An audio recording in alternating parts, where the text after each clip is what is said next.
Shalom shalom mtu wa Mungu. Nataka leo tuangalie neno moja ambalo limekuwa swali kwa Wakristo wengi. Nimekuwa nikiulizwa, kwa nini nina imani na ninaomba kwa imani lakini hayo ninayoyaomba hayafanikiwi? Ni kwa sababu gani?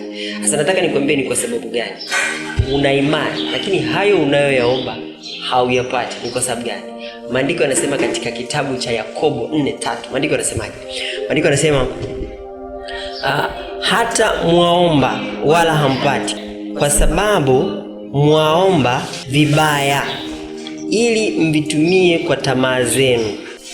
Kila atakaye kuwa rafiki wa dunia hujifanya kuwa adui wa Mungu. Kila atakaye kuwa rafiki wa dunia hujifanya kuwa adui wa Mungu. Sasa maandiko yanamaanisha nini hapo kuwa rafiki wa dunia ni kuwa adui wa Mungu?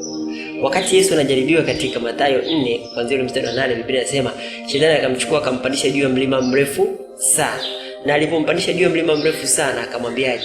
Akamwambia kwamba nitakupatia hivi vitu vyote endapo ukianguka, ukiinama na kunisujudia. Inamaanisha atampatia miliki zote za duniani.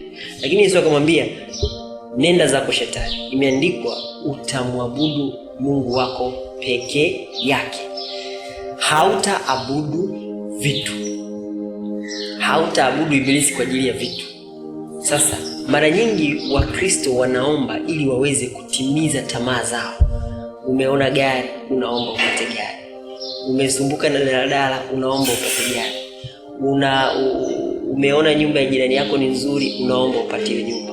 Umeona gauni la jirani yako ni nzuri, unaomba upate. Kila kitu mwili wako unachokitaka unaenda kukiomba. Kwa hiyo kama msukumo wa maombi yako ni mwili wako, inamaanisha hayo maombi yako ni mabaya, kwa sababu maandiko yanasema mwili upo kinyume na roho na roho ipo kinyume na mwili. Kwa hiyo kitu chochote ambacho msukumo wake ni mwili, hicho kitu hata uombe ufunge siku 40 unaweza usikipate. Kwa hiyo hakikisha dhamira ya moyo wako haijatoka mwilini.